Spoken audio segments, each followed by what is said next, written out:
Good morning and welcome to the dialogue this morning. We are still in celebratory mood as Salt Media celebrates its 10th anniversary. It will be on Sunday when we will converge at Canland in Makere Chikoni to celebrate 10 years of service, 10 years of dedication, and 10 years of excellence. My name is Prince Apollo. I welcome you to the show where and when we look at the big events that made the week. Big up to those who call in and send in messages of encouragement, and we'll be again waiting to hear from you. Quite a troublesome week, troublesome events relating to an incident where more than 15 people have been confirmed dead in an inferno along Gulu Highway, specifically Chigogwa town, involving a tanker, a fuel tanker, which overturned and exploded. And unfortunately, people who had gathered to collect free fuel died, and there were very grim scenes of people charred, the bodies charred beyond recognition, and others still struggling in health facilities, fighting for their lives. And this situation reminds us of a tragedy that has been consistent. Not the first time. We can recall the tragedy of 2013 at Namongona Junction, where more than 40 people lost their lives and others succumbed with serious injuries, when also a fuel tanker exploded almost in a similar matter. But also it opens up debate on the safety in relation to handling and management of combustible petroleum products, which paints a grim picture of the whole of the Kampala city sitting on a fuel bomb. We'll be delving into that discussion, but again we'll go to what happened in Parliament as the merger of the Uganda Coffee Development Authority divided Parliament as well as citizens. On the panel this morning, resident panelists Richard Baguma and Dr. Gerard Wereha-Wanzala are already in the studios. It is always my pleasure to introduce to you Dr. Gerard Wereha-Wanzala, a public policy analyst, but also an associate lecturer at Uganda Management Institute. Happy to have you on the show. Speak to our viewers. Good morning, my senior on the right. Richard and Apple, of course, and of course I greet you Ugandans. We thank you for being with us every Saturday, and of course special greetings to the residents of United Republic of Chirinya and Bubulo County East. Wow. Happy to be here to engage with you for 2 hours. How has been the week?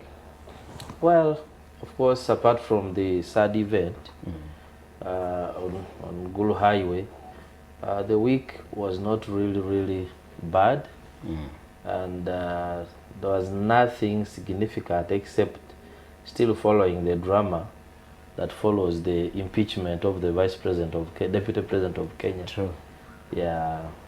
Well, thank you so much, Dr. Wereha-Wanzala. And Richard, it is an honor again to have you on the dialogue. It's an honor for me to be here. The first one I honor is God. Wow. Yes, the Almighty God. I thank Him for giving us the opportunity to be here. Good morning to you, my colleagues. And my week, mixed, I think. I was requested to chair a board of a small community-based organization, startup. It's called Galaxy Boy Child Empowerment organization. and I've been struggling because you see, I do work a lot with young people. Yeah. And you've noticed that the boys are kind of losing their ability to lead, even their confidence. And what I think we've concentrated on the girl child so much that in a way we have, in a way disempowered. So I was very excited about that. Wow. It's a startup, just very young, newly created, but I think we can build something out of it. And I was very energized when I had, because I started paying attention to the media, I had quite some very serious high-level leaders talk about boy-child empowerment. Wow. So I think, yes, it's very good. That why it's mixed is there were interesting times in Parliament, and then also interesting times on the road. Sure. Chigogwa or something. Yeah, Chigogwa. Yeah. And you see, when you don't link those, sometimes we miss the links, but those ones kind of, brought my heart down. I'll be looking forward to hearing you link the two unfortunate incidents. I don't know why Dr. Werihe did not make a comment on your dress code, including the dress code of the honorary. Wide-rimmed hat. Actually, when I saw it today, I was scared. I don't know what is going to speak.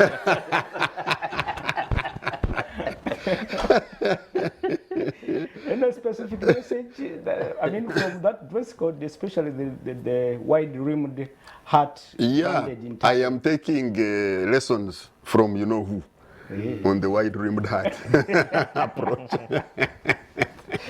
Well, thank you so much for coming. We particularly went to the same schools, this one and the other one, which so okay. Taking lessons. Viewers, it is a pleasure that I have in the studios Honorable Stephen Mauku Mugole, Member of Parliament for Kabweri County, a trade unionist, but also an eloquent legislator in the 11th Parliament. Happy to have you back on the dialogue, Honorable. Thank you very much, Brother Apollo and colleagues. We've taken a month, we've not been together. I'm happy to meet you. And I was really surprised with the attire. But he looks elegant, that is good. Thank you. It's better for a change. You shouldn't look the same all the time. Back again, I thank Ugandans, I thank my people of Kibuku and Kabweri in particular who voted me in Parliament, and I'm here to deliberate issues of national importance. Does your absence, or is your absence linked to the need at this particular moment in time to have time with your people in the constituency, or it's something else? Yes and no. Yes, because truly, almost every weekend I'm in the constituency, so that makes me absent. But some of the issues are not related to the constituency. They are also related to regional issues and also national. For example, some of the weeks we had traveled for benchmarking. He was not around. The other week we were in preparing for independence because the president was going to be in the Buked region, and that's when we were in Busia. And also that very week the president was supposed to be in my constituency. He postponed it and is going to be there next week. So that has kept me busy. One word for your week, off from your week, any special event you can point to before we kick off the big show? Okay, for the first time in the 12th Parliament, we have managed to go 11th Parliament. We've managed to go into the division lobby. No, he's already projecting to the future. He's speaking in the division lobby. Many of the members of Parliament had never seen this, so they really danced to the tune of the rule of 1012, which made us go into the division lobby. It was an interesting week, most especially in Parliament, in regard to that UCDA merger. Not merger as such. This but, is it is because merger means there are 2, 3, 4 agencies coming together, like UA, Uganda Life Authority, merged with Uganda Life Education Center. This is dissolution. Yeah, that is dissolution into back into the ministry. Yeah. Well, thank you so much, gentlemen, and our viewers. Like I said, you can be part of this discussion by sending in your comments and observations on the issues at hand. We are looking at the tragedy of reckless, I would say, management and handling of combustible elements, specifically fuel in our communities, relating to that sad incident in Chigugwa town, where more than 15 people have now been confirmed dead. And like I said, Dr. Gerard, it raises now concerns on how we are managing fuel in this city. Like I said, it looks like we are sitting on a fuel bomb, relating to how many petrol stations are mushrooming in residential areas, across the main roads. The risk is so high. I don't know if this this particular issue has been given due attention from in your opinion. Thank you very much, Apple. I think that's a very valid topic, because we have had a series of these explosions. I'll call them explosions because highly inflammable substances, when they react, usually you find that explosion and then high flames of fire. But now the question you have asked is in two ways. One, we have the aspect of the highways during transit, and then we also have the related issue of the fuel stations. Now, the fuel stations particularly fall into, because most of them are within the urban areas, residential areas. Yeah. Therefore, when you are doing urban planning, then you must have an integrated approach. Like we have previously said, you have to see the road network, how does it move, the housing, because you know that if you put fuel stations near very busy places or residential places, then the risk on the people is very high. Also, if you put it in certain places, maybe where there's a river and so forth, the impact on the environment is also very high. So we have to validly say that we need to conduct an evaluation of the fuel stations. Honestly, that is entrepreneurship, but when entrepreneurship is growing, you also have to look at the aspects of risk to the people, to the environment, and to the properties, because it doesn't help you for one to prosper and then while destroying others, because it doesn't make sense. You end up moving in a circular way, coming back to where you came from.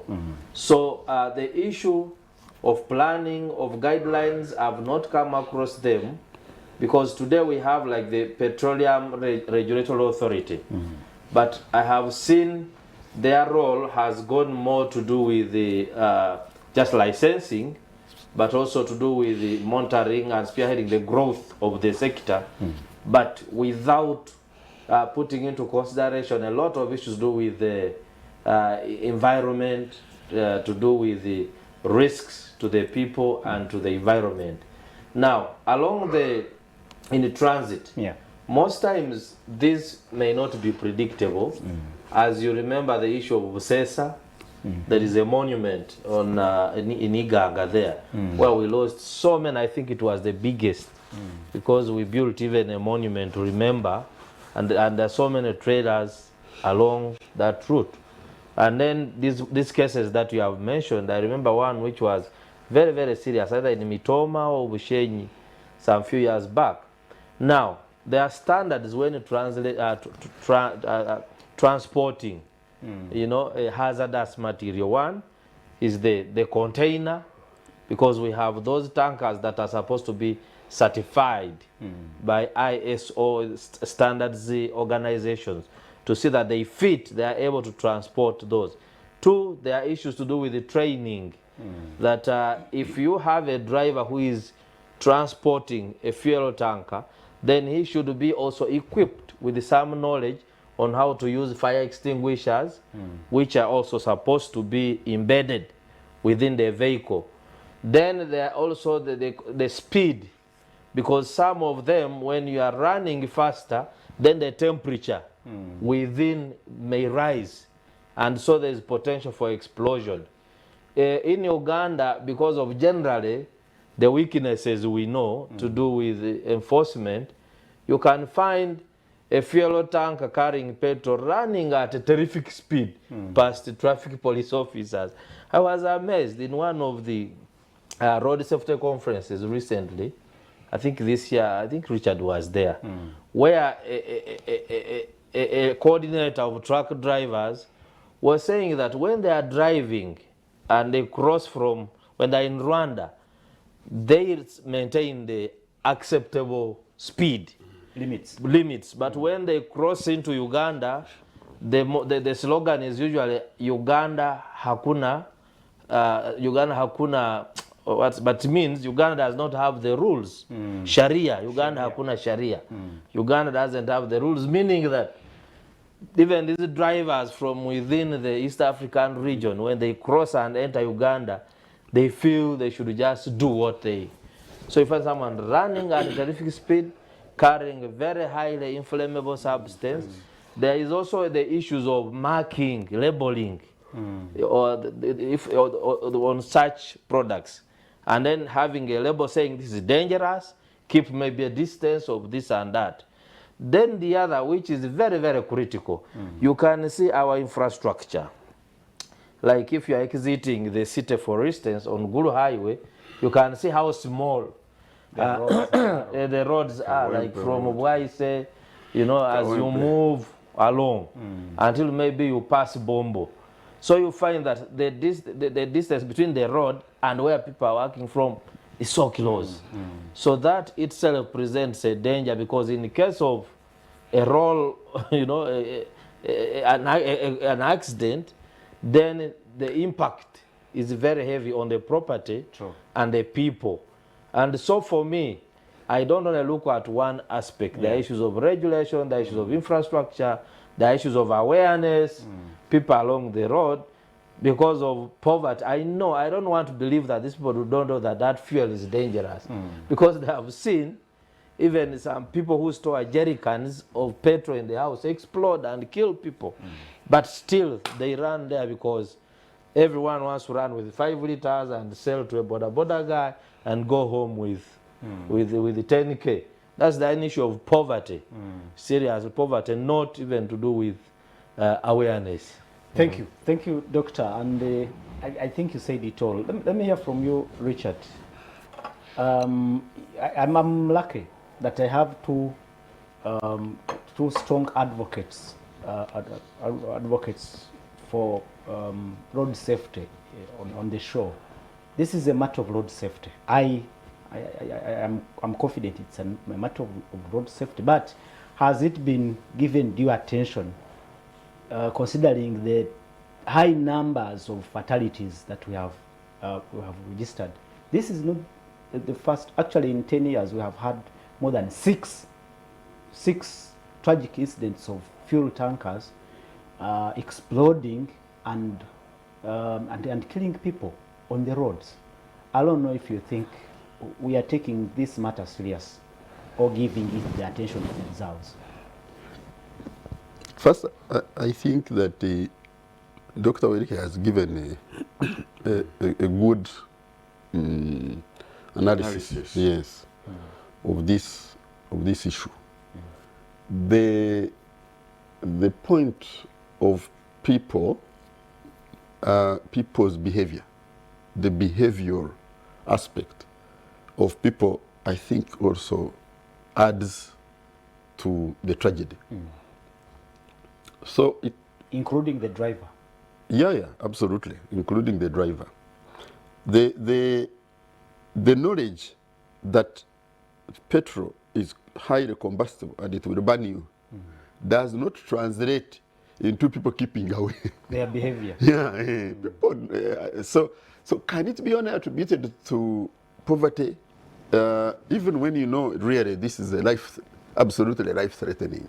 So that behavior aspect is a challenge I think we need to pay attention to. Yes. I think the other thing is our ability to respond to disasters. Because also delayed response contributes to the magnitude of the tragedy. The damage. Yes, it doesn't matter, Chitezi, wherever, Bududa. Our inability to respond in time. This was not far from town, from the center, but response to say, you cordon off this very dangerous place, that response is very inadequate. And so you have these tragedies happening because sometimes people need to be led. Yeah, human beings, okay, I mean creatures need to be led. So sometimes that leadership response is not available. But you see, this is also part of the whole of the bigger malaise that is in different places. The question, for example, of road safety that you have talked about is there are many aspects. So the behavioral aspect is part of it. And you have in a way class they talked about them. The behavioral aspect of the road users doesn't matter whether it's a driver or whoever or the pedestrian. The vehicle, the safety of the vehicle. Yeah. What are the embedded safety elements, the standard operating procedures really that are observed on these vehicles transporting hazardous materials. Yeah. It doesn't matter what the hazard is. Then the infrastructure itself. How does it allow for road reserve? Because you see, people think road reserve is just to keep it for road expansion. No, these are the things that because I was told that there were people who were in a shop, but because it was on the road, a woman burnt and the children or something. Sure. Yeah, so if you had road reserve, this fire would most unlikely would have reached the people in the shops. So these are the general malaise really that is around all these aspects that we see. And when we are planning a national road safety conference on the 4th and 15th of December in Munyonyo. But when we go talking to people in different sectors, they push you only to the road sector. When you come talking to people that you see you are part of the stakeholders in road safety. Local leaders don't see it. It's not that they know. They want to have a longer road. Forget that it is a safe road or not. It's a longer road. After all, elections are coming and you brought a road to our place. So some of these things that people actually don't even realize that it's multi-sectoral and it concerns them. Well, can we, Richard, quickly, can we divorce this particular incident to the management of these combustible petroleum products in our communities? I referred to the case of mushrooming fuel stations, even in residential areas, and I look at it as a fuel bomb that we are sitting on. No, there are two aspects to it. Apollo, you drive. I do. What do you put in your car when you are going to drive? You put petrol and you sit on it.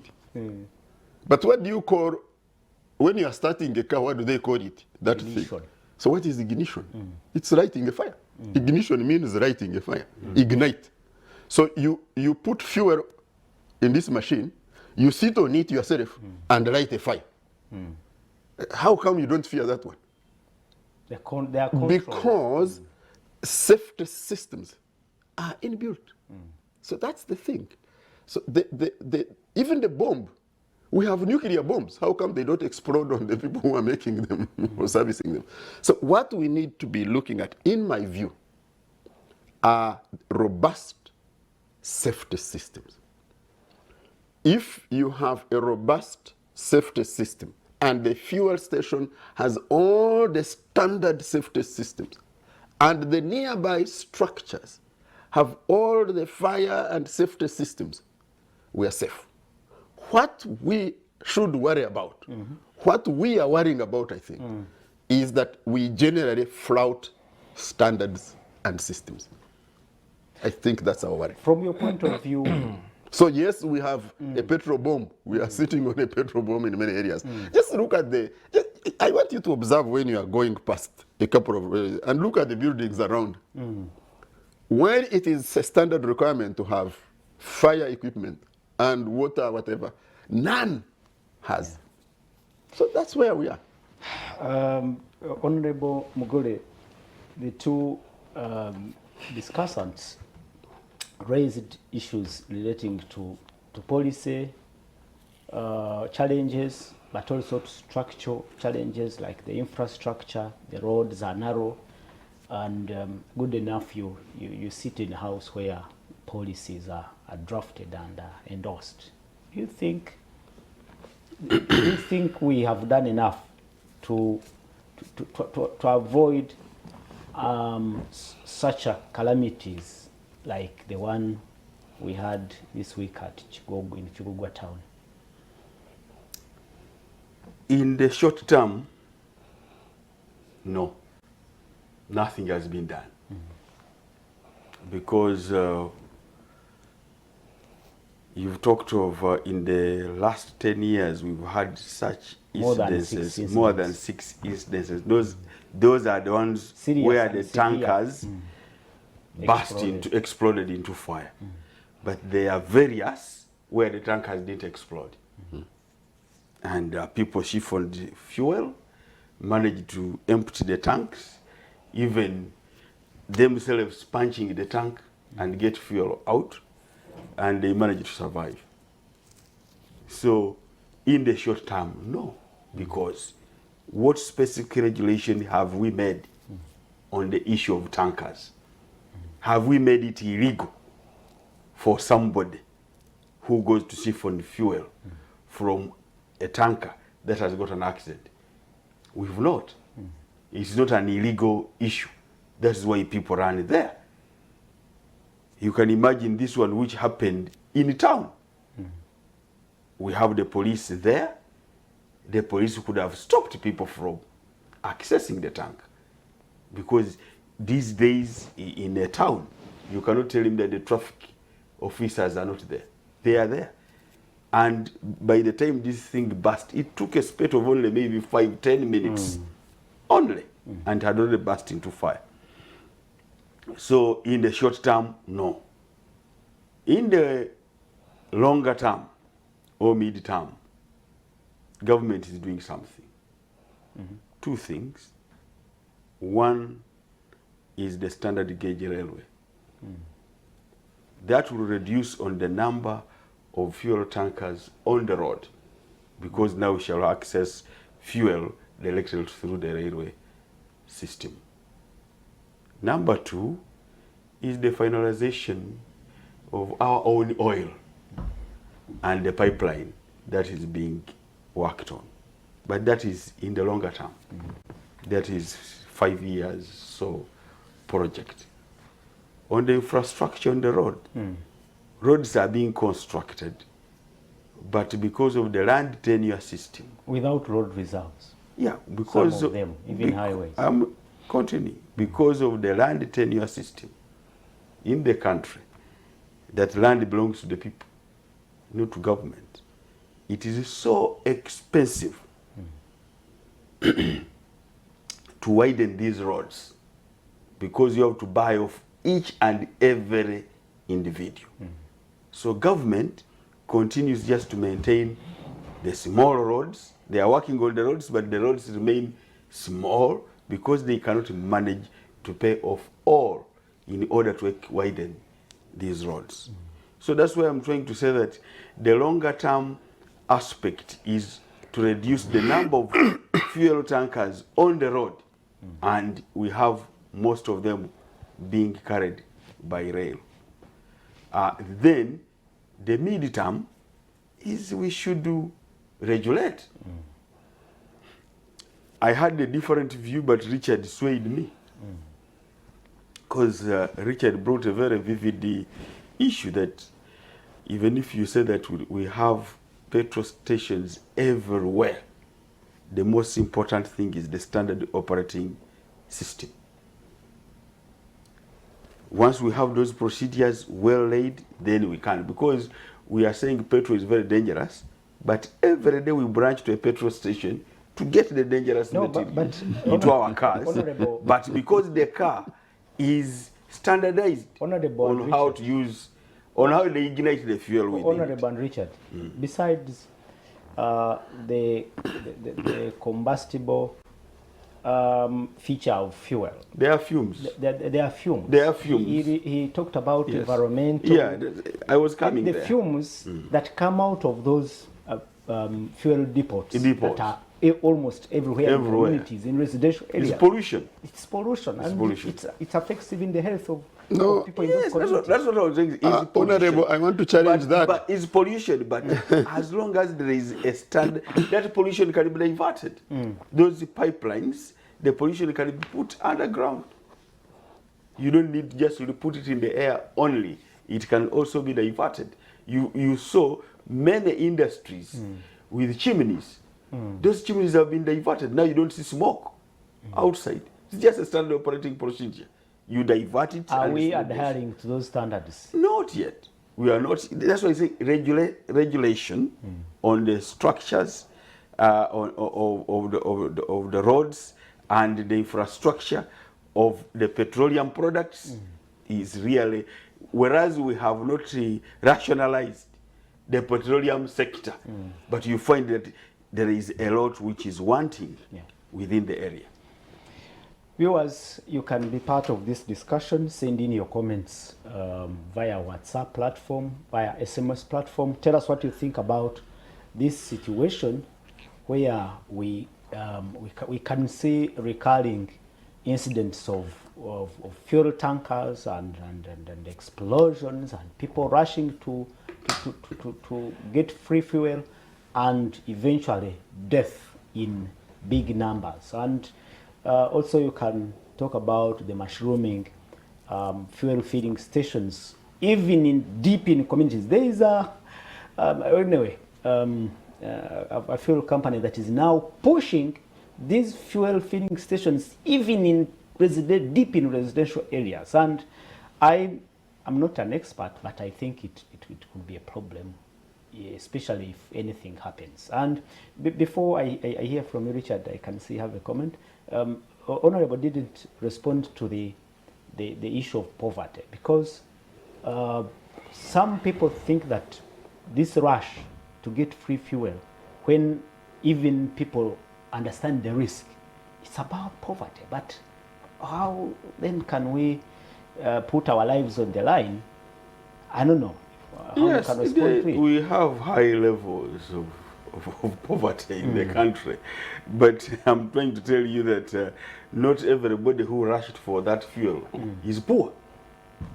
It is, for me, I still think that it is due to lack of regulation in that particular aspect. You may find that guidance, even guidance, awareness. You may find that the people who even want to rush for that petrol are the ones who have motorcycles, who are really not very poor. The person who is very poor, who knows that petrol he cannot use it, may not even rush there. If we took a research on those 15 people who died, you may find that some of them are really not very poor. Are not among the 39% of the people we are providing you PDM for. They are even above that level. So it is levels of awareness, whereas we agree with the issue of high level of poverty, but it's also levels of awareness and guidance and regulation. Thank you. Richard, make your comment. No, several things. One is this question of pollution. Fuel pollutes when you burn it after combustion. Yeah. There is no combustion at fuel stations. So fuel can only evaporate. It is the fumes after usage. So we should not condemn fuel stations for pollution. They don't need chimneys or even diverting to the ground. After all, the fuel is stored underground. So I think that contamination. Two, when we do construction of estates, you include services like fueling, a fueling place there. So once it is properly integrated and the safety standards are met, you may have, I agree, you may have a high volume of a high density of fuel stations in a small place. And that's just, again, a question of not adhering to the planning and construction standards.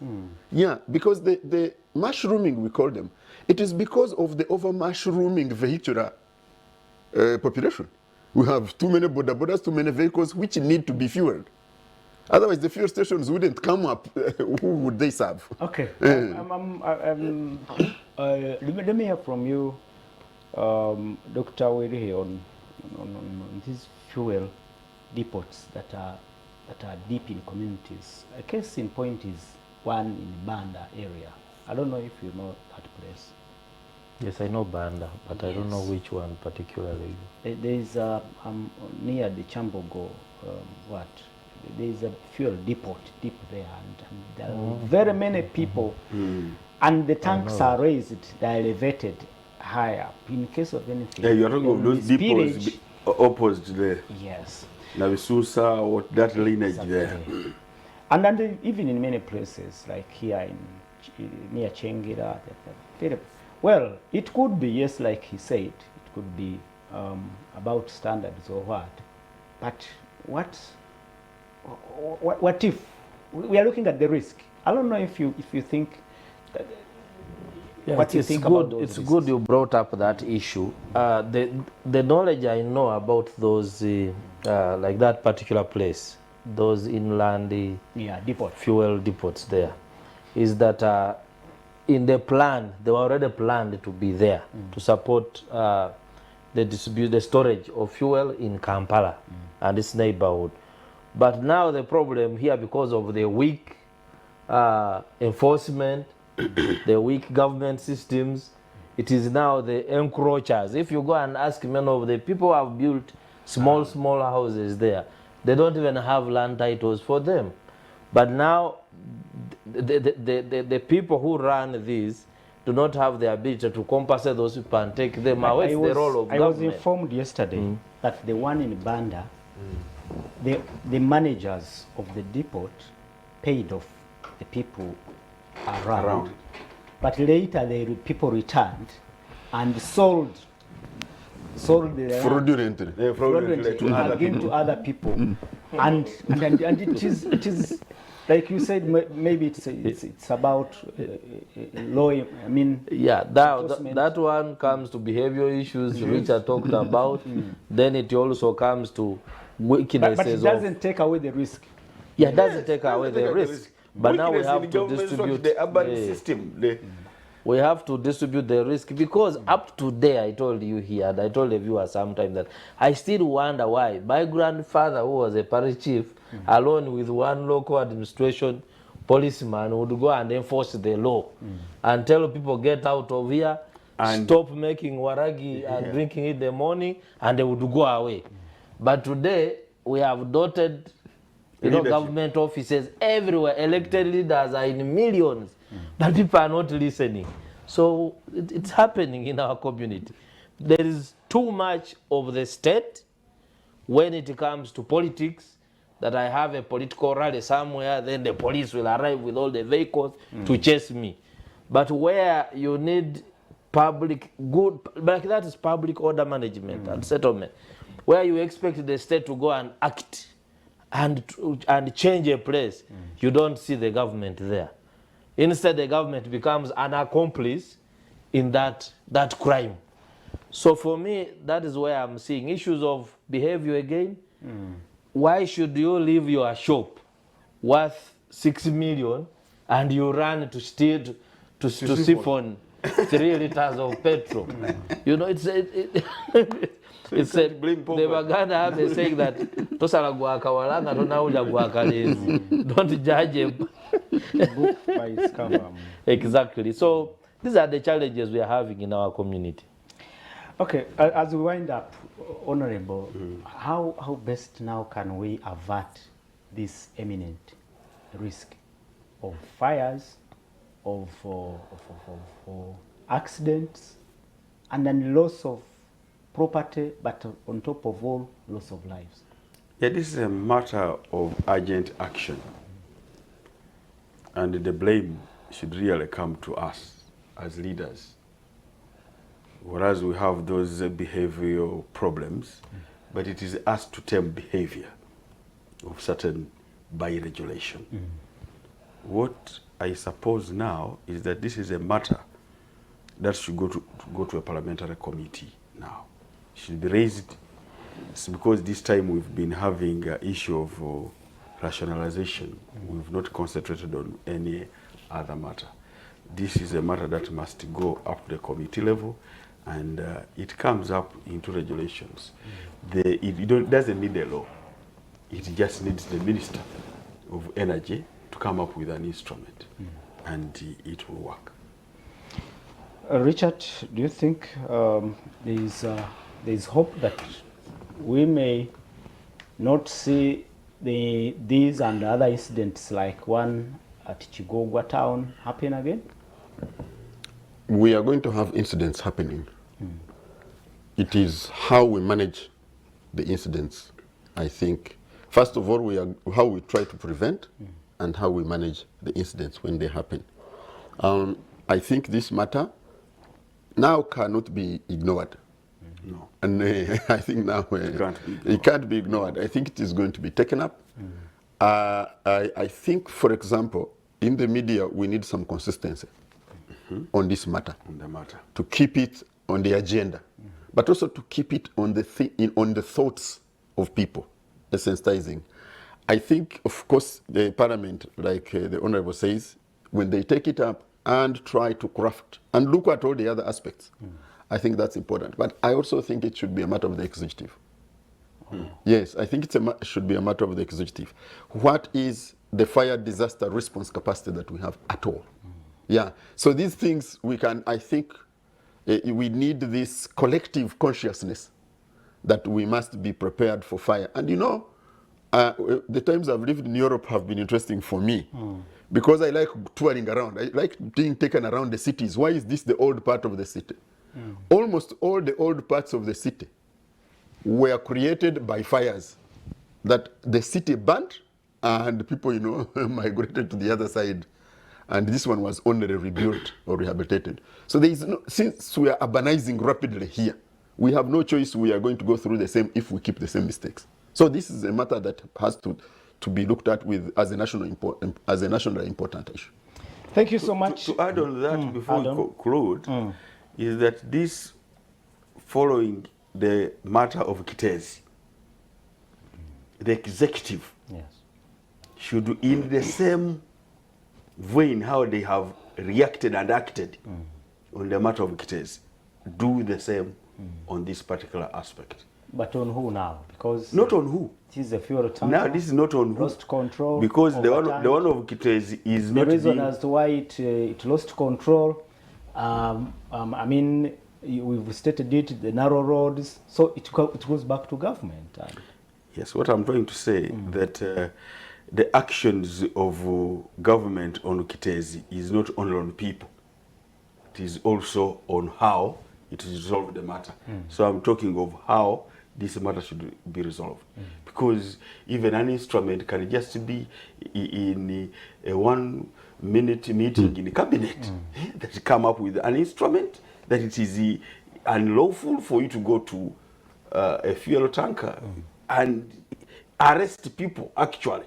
Those who have gone there, let them be arrested.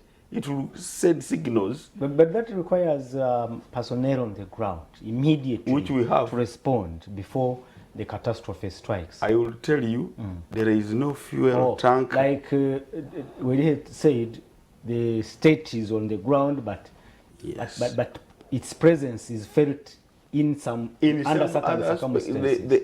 There is no fuel tanker which has fallen anywhere where police has not reached. Police will have reached always.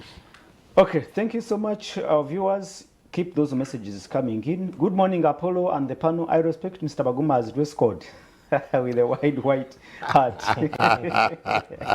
Thank you. Thank The you. topics, the issue is not poverty. Mr. Paul, like Dr. Wanzala put it, Ugandans just need more sensitization about the safety of their lives, really, because I listened to young men interviewed by one NTV saying that this is something they have been doing when these fuel tankers have an accident, so sensitization is so important. Abel Keru, Akampumuza Keru, thank you so much for that comment. Well, like he said, people now have developed that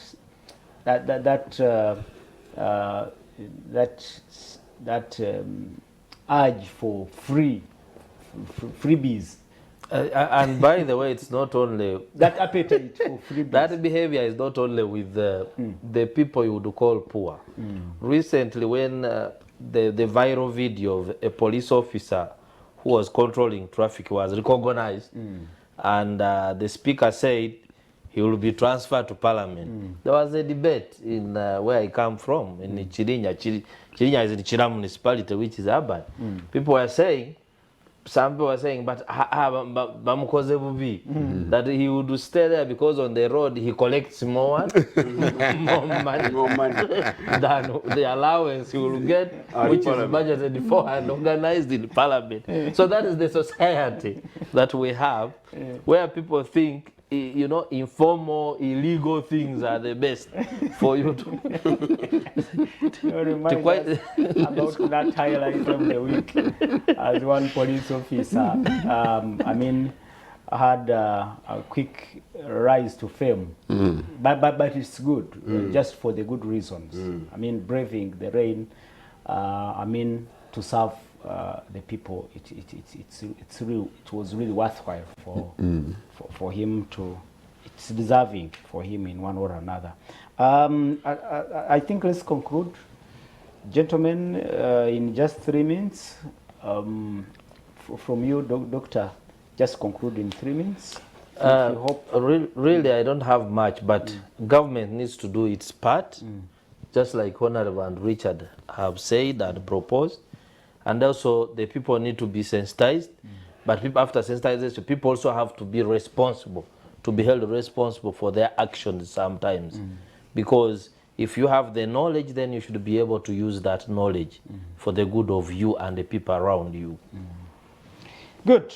Viewers, we go for a short break. When we return, we'll be looking at what happened in Parliament. Now, I'm waiting to hear from Richard how this matter has become so emotive and divided the population along ethnic lines, the issue of coffee.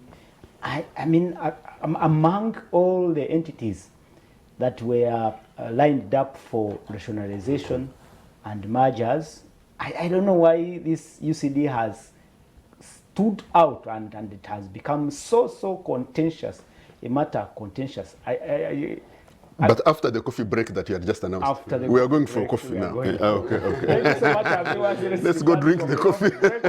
And the dialogue will return after the break. Welcome from the break. This is The Dialogue. My name is Prince Apollo. On the show this morning, Dr. Gerard Wansara, a public policy researcher, but also an associate lecturer at Uganda Management Institute.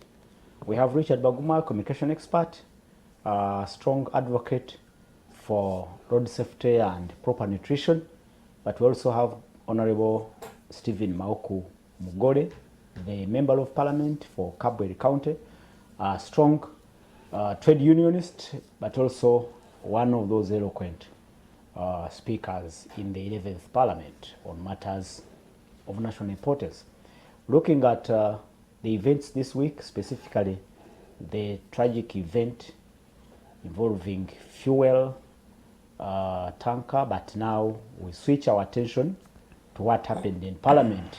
A serious standoff over the dissolution of Uganda Coffee Development Authority back and handing over its laws to the Ministry of Agriculture, an issue that has been in public discourse for more than now 6 months. We remember how this issue on rationalization of some agencies was also taken to State House.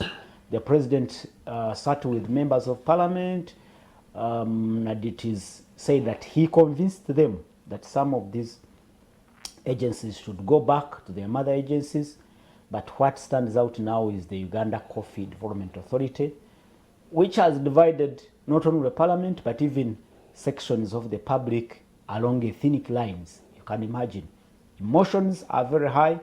I will read out a comment even from the Katikkiro of Buganda, who has the voice of the Buganda Kingdom, also speaking about this particular matter. Members of Parliament were very, very, several of them, especially from Buganda region, are very bitter with this decision. But here we are, good enough, we have a member of Parliament. Let me first hear from you, Honorable. Why do you think this issue has become so contentious to this level, to even divide people, Ugandans, along ethnic lines? There is a history. First of all, rationalization was not a matter of the legislature. It was a matter of the executive. Yeah. The executive, first of all, rationalized the ministries. We had around 65 ministries, and they brought back to 21 ministries. Later on, added on Ministry of Karamoja, Ministry of Security, and any other ministry. And it went around to 25 ministries now. In fact, currently, the ministers of state are just like the political heads of departments, but there are only 25 ministries. So when people say there are very many ministries, these are the ministers of state. I think they're just political appointments, but the ministries are 25 or 26, one of the 25, 26. That said, there was need for also rationalization, and government came up with a proposal. I can tell you, as Parliament, we are in agreement, and everybody in the country is in agreement that there should be rationalization. There are those agencies that had no question. That have been redundant. Yeah, and we rationalized at ease. So there are a number of agencies that we said no. Among them was UCDA. Why? Among them was UCDA. It was on a matter of efficiency. Which of these agencies is not making money? One. Which of these agencies is a duplication of the other? Which of these agencies should be merged? I gave you an example of Uganda Wildlife Authority, the Ziwa Rhino Sanctuary, the Rhino Fund. They already went back. The Wildlife Education Center. Those were merged because Uganda Wildlife Authority is so huge and its mandate is also huge, and now putting together, that one would be one of the rationalization.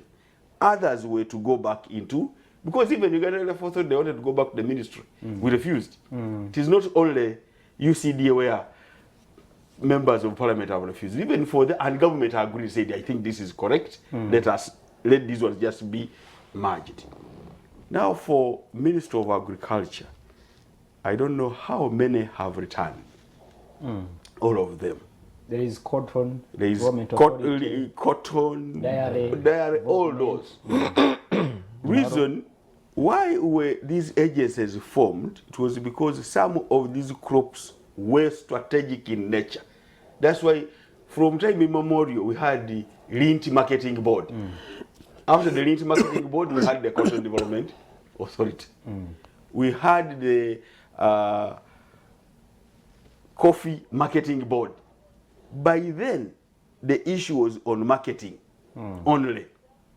Currently, the authorities came in with other regulations, even on quality. I wanted to come from there to, first of all, show the public that Parliament agrees with rationalization.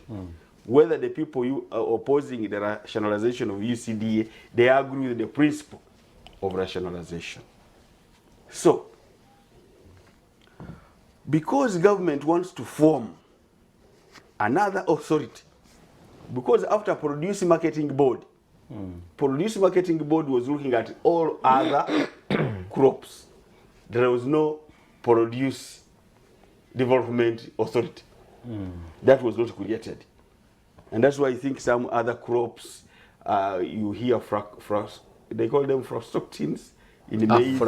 Yes, those ones, because there has not been any regulator of those other crops. So, whereas we have National Drug Authority, government wants to form an authority that will be in charge of all crops and veterinary issues. And that's why they insist that UCDA should also be dissolved, since the coffee and other crops are going to be under one authority. But because of the stance of coffee currently, and because they had just got certification, UCDA, and because UCDA has performed well, it is not the only entity that has performed well, and it has not performed outside this government. It has performed within this. Actually, that is the question. Yes. They say... Who is the supervisor of UCDA? It's government. It derives its mandate, and support from government. Yes. Through the Ministry of Agriculture. And there is no agency where the ministry or where the mother ministry is not represented on that board. So the UCDA board has a representative from Ministry of Agriculture. Most cases it must be a commissioner or the PS himself. So you cannot say UCDA has performed excellently on its own. Yeah. No, UCDA has performed because of concerted efforts of very many other organizations. NADS has helped. Operation Wealth Creation, individuals themselves who have farms, the coffee gardens that were there before UCDA came, so together. But as the apex body regulating the sector, it performed well. But the principle of rationalization is that we should have people almost getting the same salaries. Why should one organization continue getting those fat salaries when others are not? And yet, even when merged, it will, when dissolved into the ministry, it is going to carry all its functions. So one would ask, which side do you fall? I fall on the side that says give UCDA 3 years, because we went and agreed.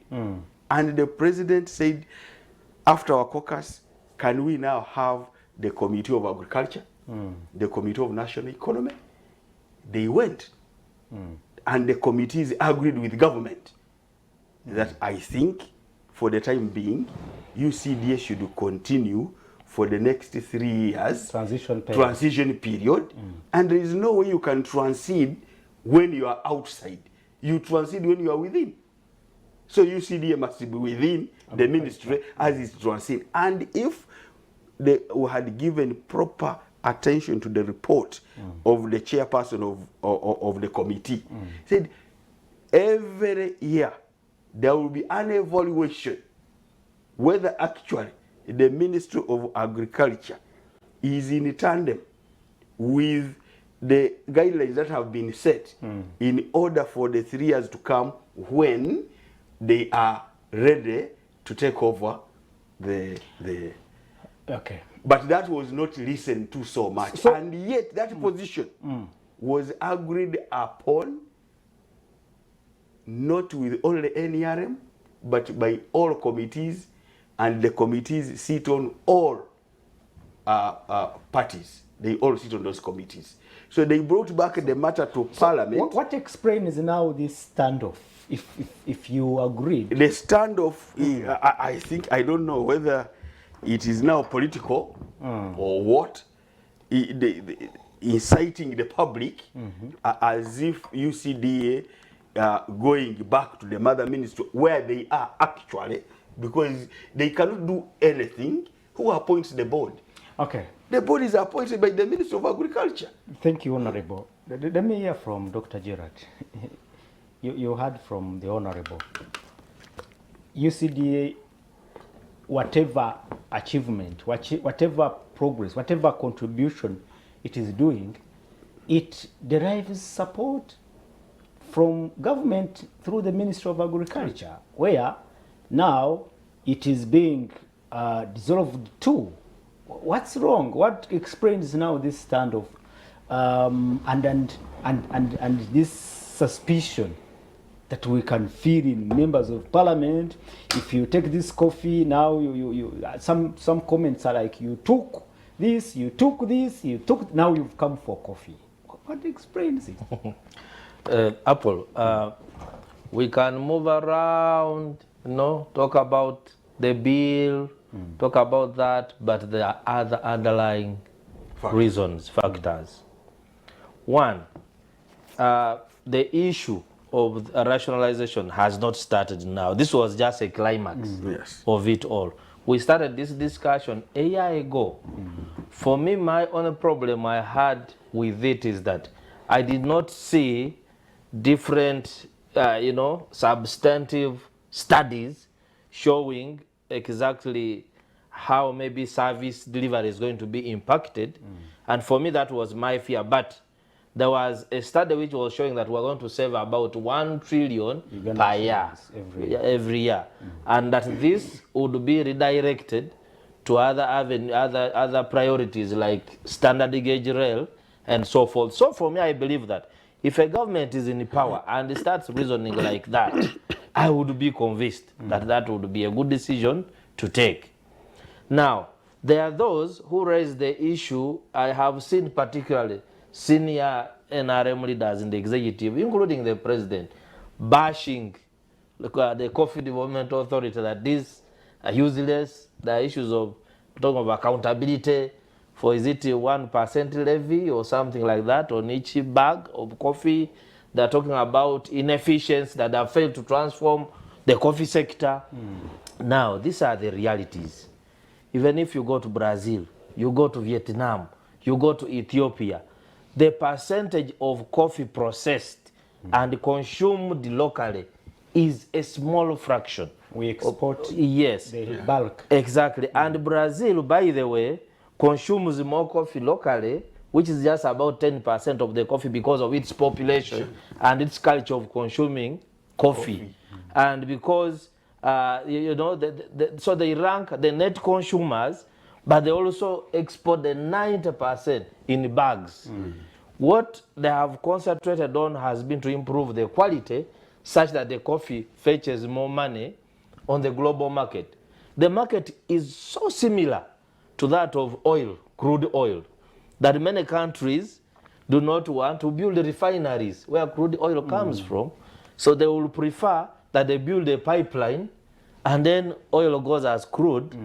So now in the coffee, what many countries have been doing, like Vietnam, is to increase the production, improve the quality along the value chain, reduce post-harvest losses, and also to ensure that they fetch more on the global market.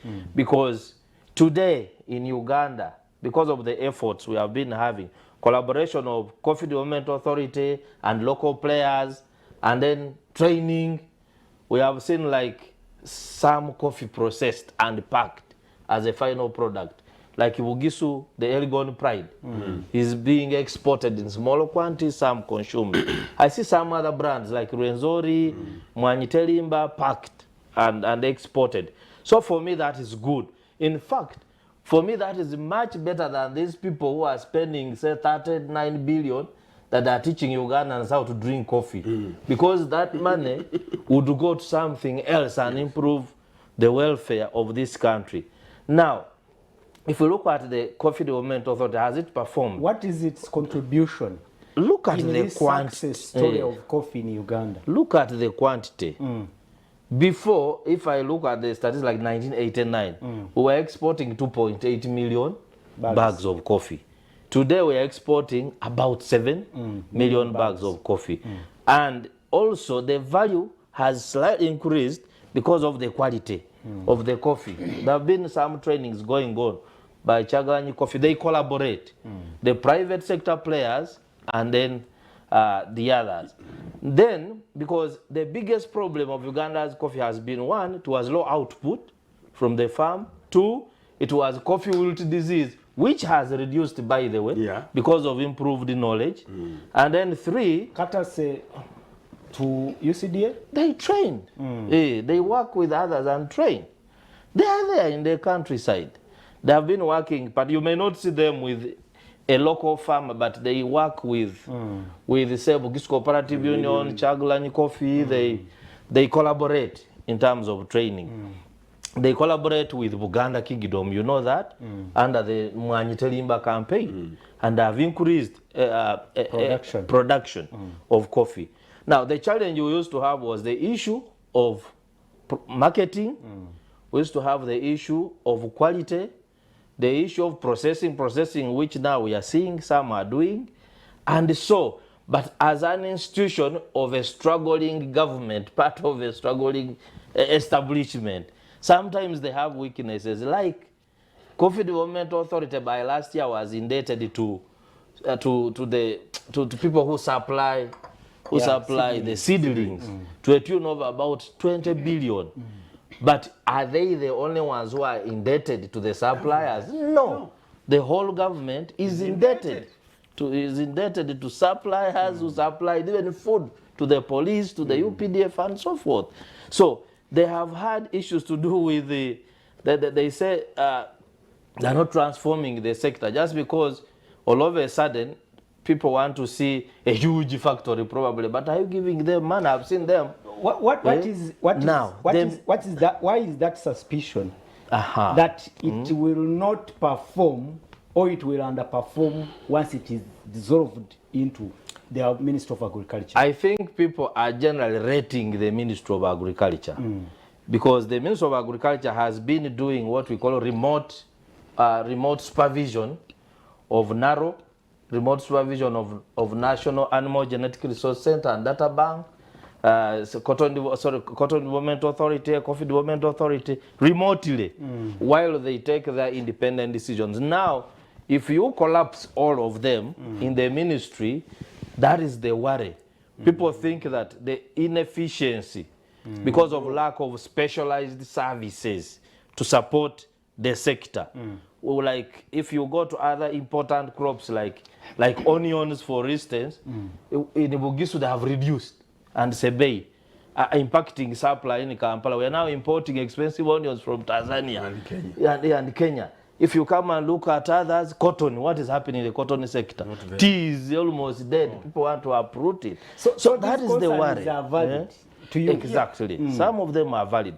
So what we need from government is assurance that what has happened to some of these is not also going to happen to coffee. And then lastly, the key suspicion, we had a budget which was brought in Parliament a year ago of proposing a phased $100 million, 10 million per year, which is about 30-something billion, to support a private company of, I think, Gideon Tugume, to build a processing plant in Tungamo. And you saw so many other players in the coffee sector saying, why are you using taxpayers' money to create a monopoly? And then you remember in the bill which, a proposed bill which came, when they wanted to create a Pinetica in over establishment to control all the coffee. So the suspicion is that a certain group of people want to control the product. And so they think that if it is in the ministry, it is going to be more Easier to control. Exactly. And to manipulate. So for me, I disregard all of this tribal talk. I don't know, let Vaganda say, do what? I don't. That is not. The issues are there that people need to debate and listen to. Richard, you can also share your opinion on why this matter has become so contentious to this level. Let me tell you why this matter is contentious. I have told Honorable Mugore that I want to go to his home. In his constituency, not here. I don't want the Kampala home. Because I think he became my friend. Yeah.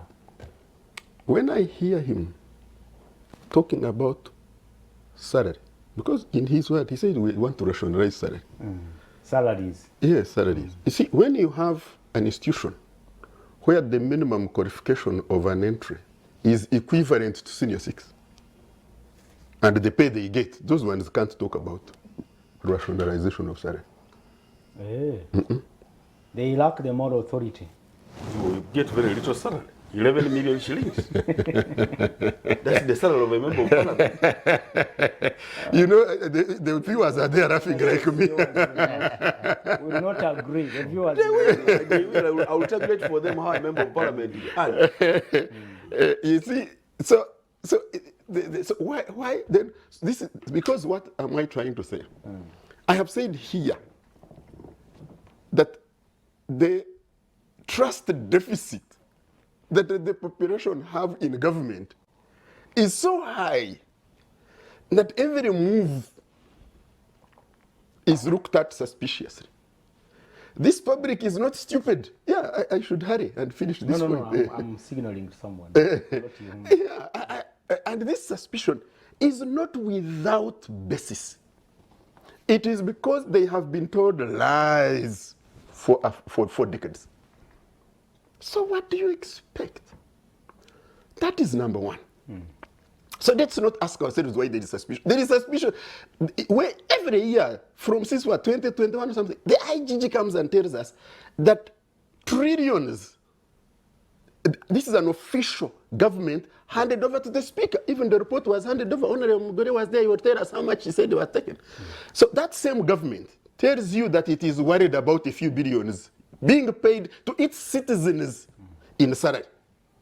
But 10 times the same amount is being siphoned off, and there are no efforts or no. So you don't believe in the talk of saving money, please, through rationalizing the salaries? So I tell you, so when the public and their representatives are suspicious, we need to understand their context. It doesn't matter what I believe. Yeah, so that's one. The second thing, Apollo, control of society. There are 3 pillars. One is munitions, the means of violence. The second one is money, the means of livelihood. The third one is minds, the means of decision making. So you have to control the munitions. We know that they are controlled. You have to control the money. We know there is a struggle. Onto that, you have to control the minds. There is even a bigger struggle. The most consistent income earner for this country, it doesn't matter whether there's war, it doesn't matter whether it's peace, the most consistent since pre-colonial times has been coffee. That must be taken over and controlled. And you have mentioned the attempts, no, it is him who mentioned certain names crop up, they have been given these projects and these billions and these. We ask an individual, I can't talk about Tugume. Tugume is my brother. How do I talk? He's not my blood brother, but he's my brother. How do I talk about his investment? But somebody was asking me, actually my colleague from Nigeria, he sometimes watches, Ronald was asking me. And I was saying, you guys, why are you in a hurry? Let's be patient. That investment is there, let us watch it. So that is the second one. This must be controlled. This is an important source of money. It is empowering. It is empowering households, and they must be moved to control a very lucrative sustainably. sector. Sustainably. Yes, and it is in the governance. You must manage people. and therefore you must manage their money. So we can go and talk, in my view, about all these other things. There was contention. Rationalization has not started now. Rationalization of public service, of the army. We merged, I was part of those group that was merging what is now called UBC. Radio Uganda. We know where the land went. Don't we? We know the structure that is on that land. What is its fate? So you see, the people of Uganda have a history, they have where they are coming from. We must understand them that way. By the way, for me, I am pro-rationalization. Because what does rationalization mean? Rationalization means that you are doing things to increase logic, to increase efficiency, to increase effectiveness. But the same people are now telling you that the way you are approaching this one, you want to grab their thing. It's not about improving effectiveness and efficiency. No, why don't you listen to them? And you insist that this one must be done. So for me, it is not just about UCDA. UCDA is just a trigger in Tambasyoka. But this is the people looking at what has sustained them for years and looking at you creating avenues for taking control of that away from them. So you also agree with the submission from Dr. Wirihe that the concerns of the people who are against the move to dissolve UCDA are valid? I have the belief that not all these voices, a lot of them who are courageously doing this at risk, are foolish. Say it again. I do not believe that all these voices who are voicing their concerns, some of them at high risk to themselves, are foolish. I get you. Honorable, I'm sure you've picked a second view, because your view was that this decision is geared to making the works, the services along the sector, coffee sector, effective, but somehow hearing from these two gentlemen, If you get something, you believe when they generally. talk about control, somebody wants to control this lucrative sector. I think now the debate shifts to the spirit in which somebody wants to control this sector. It becomes, that's where the suspicions arise from. The suspicions, according to what Dr. Werike said and my brother Richard, are correct. They are not supposed to be tribal. Absolutely. They are not supposed to be tribal. Absolutely. Some of the sayings are that we had error, rare rural electrification agents. From the time it was merged or put back into, Ugandans have never seen a single pole of electricity. But we have signed like a 4 loans to come and do transmission. But then why did you In the want to vote for UCDA to vote? That's the problem. I'm trying to, that's the problem with you. Hold on, build your point. I'm trying to unpack for you. Go right ahead. Go right To ahead. tell you why people are skeptical. Giving you examples. Because government can get money but does not release. So UCDA will have lost a vote once it goes back to. Yeah. To So the money for UCDA, which would come evenly, may come oddly. I like the terminology.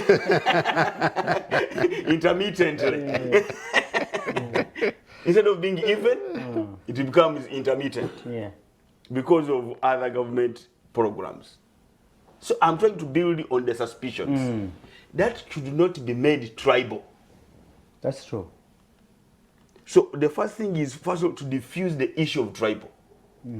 People from coffee growing areas voted against that. Many members of Gisu voted against the rationalization of UCDA. And all members of parliament prior voted against. All of us voted against because we say it is efficient. But when the issue came in that let us give it 3 years as it builds, the problem, the brouhaha you saw there, was the stance of again not accepting what has generally been agreed, that let there be 3 years of transition, and now the ones who were against are saying it should just not be touched. Yeah. That was the problem. That was the problem. But for agreeing that it should not be rationalized now, all of us agree. Are we together? All members of parliament agree. So the rationalization should take place, but after 3 years. But how does it do? Because you must have a law which has sent these people back so that they work within, but still as an entity for another 3 years together with their vote. Together with their vote. So you still insist it could be politics that is playing So, out in these emotions, and some of the issues became political. How? Because even the way the debate was skewed, it is one side which debated. It was given one side to debate, and later you say you vote. That's why it ended up into the debate was only those who are against and those who debated. Those who were for were not given opportunity to debate. Who were for the 3 years. I think you saw 77 debaters were all against. Did you see any debater for, apart from the chairman's report? I think that was also a problem. That was a problem. So but how does it become a problem? If you select 77 people from a house and they are all on one random side, there was no random. because let me tell you why. That's why there was even an apology. This is where Mugore, because somebody this said, Mugore let me pick must only. also agree that even the 3 years came after they were whipped. yeah, in the State House. It came after whipping. I told the people, I said, don't tell me 3 years or whatever. Now let me tell you. UCDA has already gone. I have to tell you What we have to be looking at is this control of our most consistent product that has served the households and homesteads, and the centuries. attempt to take it over. That's what really we should be looking at. Okay. Otherwise, why should caucuses be whipped? Which way? Leave that. So for me, My brother, let me tell you the worry of these people. Richard, allow one thing first. Some of them, their worry is we are going to know an election. They have to explain away they are giving out the coffee during the campaigns. So they have to say, no, we didn't give it away. We have 3 years. So that they can escape after the election and then they have a free ride. This is the trick. These are just games. Excuse. Who brought the 3 years? The option of 3 years These are just would be games. to postpone the problem. No, to Elections postpone and their defeat. Because they have given away people's It's coffee. not only. No, I must defend the parliament for this. Honorable, you must be. It is not only UCDA. Even NITAU. NITAU was given 3. Yeah, when you are a gorilla, you work like that. No. That's Where did the proposals come from? Where did the proposal for rationalization come from? That's the government. Oh, really? Yes. Okay. They were rationalization of the entire government. It's government. Let me first read the comments here, and I ask my producer to run the number on the screen for those who want to participate in the discussion. Mr. Apollo, the issue you see with the UCDA dissolution is just about who now controls the coffee. If it is put under the Ministry of Agriculture, with the Pineti rumors still circulating, so the worry of the community is the control, but also politics is also at play. Ask yourself whether those MPs making noise on the issue, whether they know what was in the committee report. So also politics is also playing out. Is Abel Keru Kampumuza. Thank you so much. Rashid says, Oh, he reiterates what I hinted on. They took cotton, they took, they brought vanilla, and vanilla is now no more. Okay, and now they've come for coffee. We cannot accept. Okay, thank you. Some people, some comments are bitter. Okay, good. Keep those messages coming in. Doctor, I was done giving Okay, some comment. conclude. That the you have caucus. been boxed into a the corner. caucus That you the caucus rejected this, and the committees that are relevant to the sector went. I don't want to mention names. It is the opposition that suggested the 3 years. The ones who were making noise were there, not there. they are the ones who suggested. In fact, they suggested 5. I can mention one. I Yes. don't know, like Abed one. Abed is the one who said, if the thing is to go, let us be given 5 years. Then they agreed that, okay, maybe let's be 3. maybe he was. How did it come there? Because we had said no. So the people who already proposed those. But Honorable, are you comfortable with now that what has come out from this debate is control? Some people want to. I am control. comfortable how the report, the law, the way we are going to make it, is that every year there is going to be review of whether the ministry is conforming to the guidelines that we shall have set. By the 3rd year, if they have not, then UCD will remain. So that comforts And me. what about the issue of the election? That possibly you want to go by that, go through the election, then. No, that one is an ugly statement. Yeah, because you see, That is not that. we have to we have to face the ugly truth. Coffee, We have lived.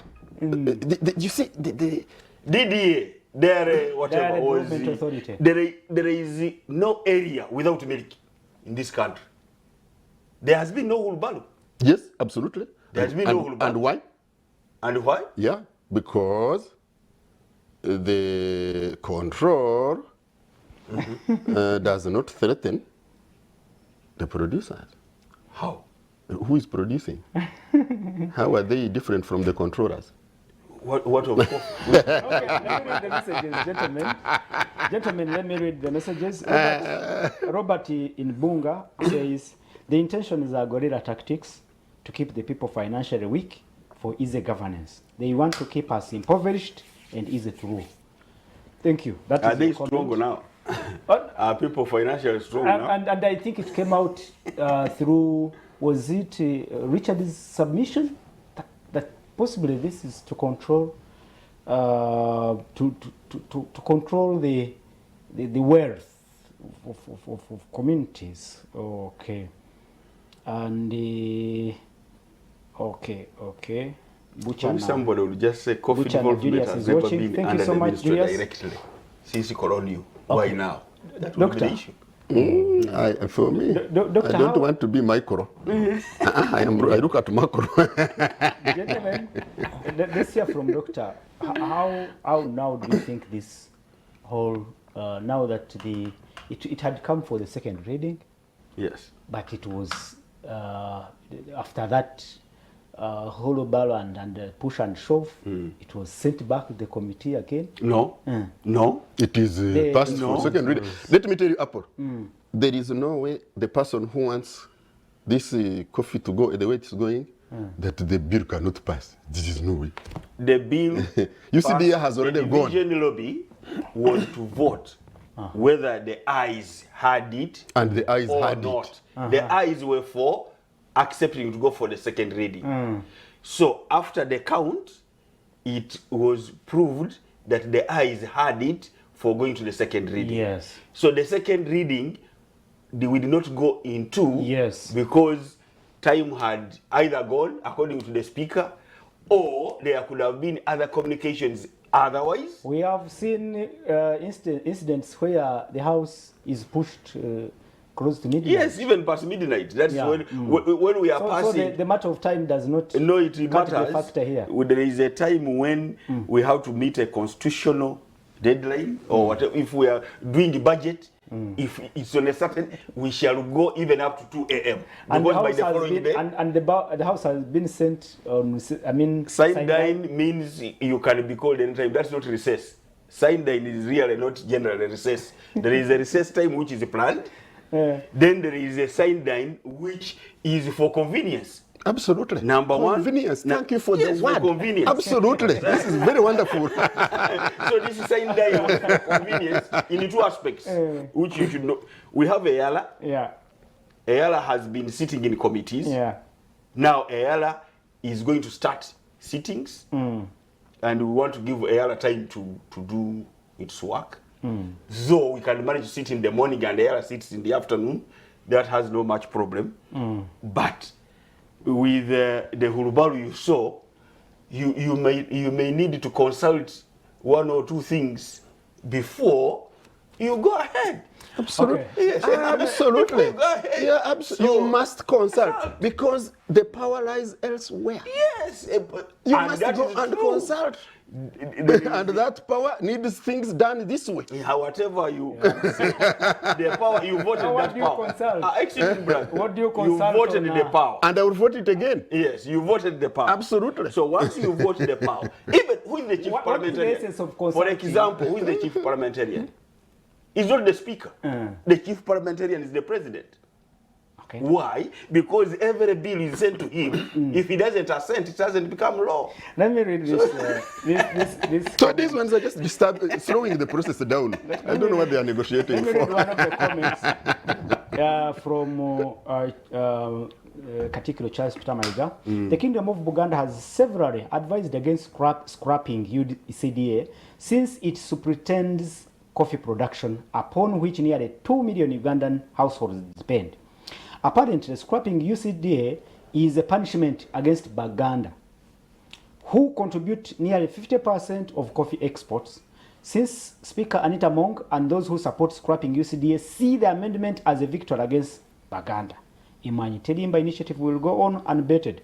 I urge Baganda and other Ugandans to continue growing coffee. Your livelihood is more important than the motives of present-day politicians. You hear now the suspicions and That is wrong. Yeah.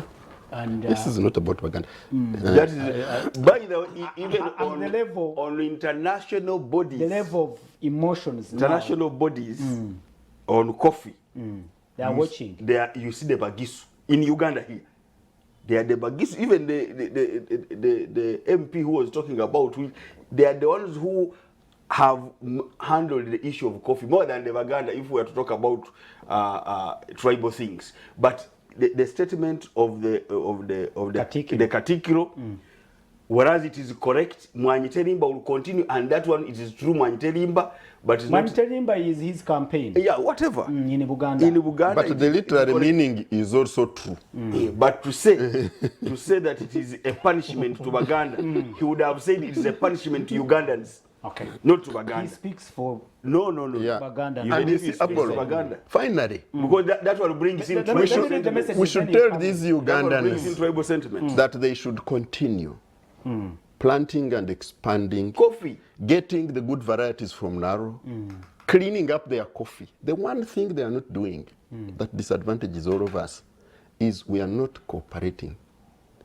The people in, for example, where Werike comes from, who have, despite battering, insisted on cooperating, Yeah, you can see how they their gain. consistency. Here, the attempt at recreating cooperation in this central region around coffee has been spearheaded by this man who wrote that. Yeah, the Mwanyi Telimba. If these Ugandans can understand that their power is through them coming together, the attempts by whoever will be managed. To be managed. Okay, let me read the comments. Let me read the comments. His Tumukunde Moses is my name. The government should open to citizens in the first place. Should be open to citizens in the first place. UCDA came in to almost replace the coffee marketing board. they killed intentionally. Uganda should not even wait for the parliament to decide on their only crop that they have survived on for generations. Number 2, government should come out to tell citizens about the progress of those items like cotton, fisheries, the animals, how are they progressing compared to coffee and its must UCDA. Okay, I think I pick his message. Thank you so much to Mukunde Moses. Good morning, sir. Cost benefit analysis. Kindly ask Honorable Mugode how much money does the government want to save by closing down UCDA vis-a-vis how much earnings we get from coffee per year. Ntate Richard is my name. Now he's looking at the contribution of UCDA vis-a-vis the earnings we get from coffee. I think people have been crediting UCDA for providing seedlings. I think there's some. I don't know. First of all, UCDA doesn't. It doesn't. You see. After the others are saying UCDA is. I watched on one forum a coffee farmer saying he doesn't care because UCDA does not even help him in any way in growing. Now you're talking about Naro. Even Minister Naro Norbert is done with. Even Minister Norbert Mao, he says he plants coffee in Guru. His wife plants coffee in Guru, but he has never seen UCDA. Okay, I think you'll make a in your conclusion you can make a comment. Hello, Mr. Museveni is a very calculative ninja.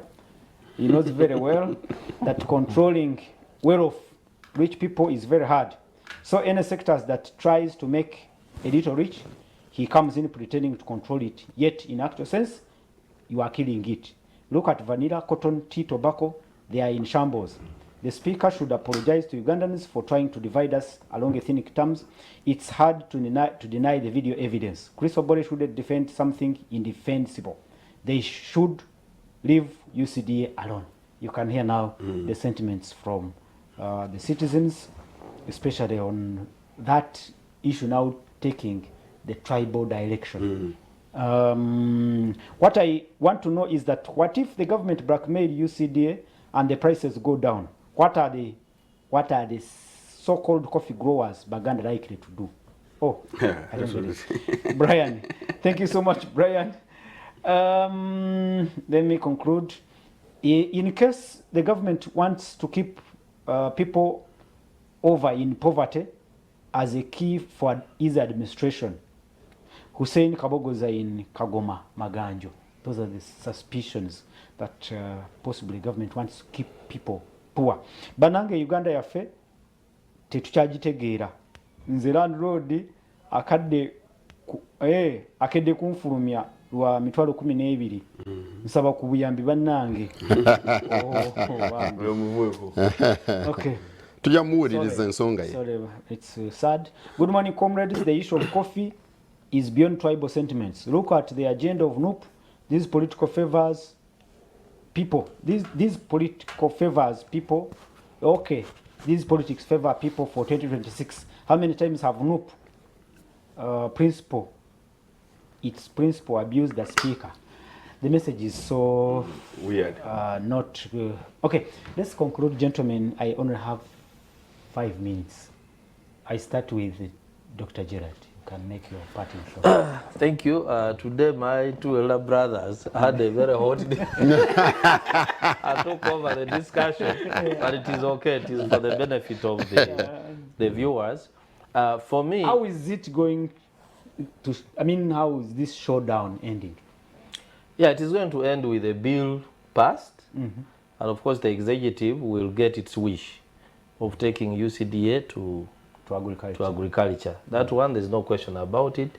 My only concern, actually, which I wanted to raise is that the court some time back raised the issue of public participation in legislation during the age limit. Now, where is the participation of the people in this bill, especially from the coffee growing areas? What we are seeing is statements by people who sometimes don't grow coffee. Of course, they have a mandate because of the laws, but I believe that it should have been, because who do we legislate for? We legislate for the people. The law says for the peace, development, order, and good governance. Yeah. So if you are passing a law that is, you have not consulted the people who are affected or sections of them, then I think there is a loophole that. Then the other, I will not condemn the Katikiro because probably he was concerned about the statements that were made by one of the leaders. I think as leaders we need to be very, very careful. This country historically has had some ethnic tensions and they still do in some areas. So if you have such a national platform discussing an issue of national importance like this, But you know where and it then came from? It came from Parliament, allegedly a statement that was made by the absolutely, if it is true, if it is true that the speaker said what she said, of course I heard that bit of this Vaganda, but I did not hear the final statement. If it was said, then it is absolutely wrong. We need to be conscious of this because it can potentially cause problems in this country. Just one. No. 30 seconds. Coffee is important. Our livelihoods are important. And for me, it is to empower the people to not to lose sight of the importance of this crop to our livelihoods as families, but also as a nation. I think we must continue to grow and expand our coffee gardens. We must continue to fight for good and competitive quality in the market, but we must come together. We are too divided to have an impact on those that may have their ideas also and want to bring them down onto us. Finally, Apollo, is this unfortunate outburst of a comment by a very high leader, number 3 in this country. I think it has diverted, in my view, the focus from the real issue of people coming together. The caucus was very solid. Parliament was very solid on this matter. And now this is increasing and handing over actually the debate to those who are distracting from the main point. Thank you. Honorable, you only have 1 minute. Yeah, one is coffee is a very important product, and I can tell you as a strategy for Wukedi, we have decided that every family must have coffee. That's why we say, whereas UCDA is important, it has worked with other organizations like Anaro that has proved that all Uganda soils, you can grow coffee. Good. So we are going to grow coffee. We shall take the examples of those areas that have been growing coffee. So nobody should think that we are against coffee growing areas, since every part of this country is now going to grow coffee. Good morning, I'm watching from Kabale. Why are the parliament members in hurry to dissolve this UCDA? Is there, if there is no unknown or not good interest by government, why don't they make consultations about the issue from public, like what they deceived us to have done during the age limit? Godfrey from Kabale. Thank you so much, Godfrey. Finally from here, good morning panelists. It's a good idea to rationalize government parasitals or institutions. However, in principle, the government needed to first sort out the efficiency and effectiveness and functionality of the MEIF. The debate of the National Coffee Bill on tribal lines was uncalled for, and zoning was done long ago by the British. Buganda shouldn't be blamed for these aspects. David Abongonyige in Chikube district. We cannot read all the messages. Time is really up. I must thank you so much for being part of this debate. Let's catch up next Saturday in another edition of the Dialogue. Thank you so much, Honorable Mugore, Kabweri County. Thank you for being part of this show. Thank you so much, Richard, in your wide-rimmed hat today. Learning from the best. By the next week, we have a president in our constituency. In Wukedi. Thank you so much, you are most welcome, our people. From 4th to 6th, we shall have the president there. Thank you so much, Dr. Wanzara, and thank you so much, the production team. People who are behind the scenes but making this show happen. Caleb, thank you so much. Harriet and the whole team. Until next Saturday, good afternoon.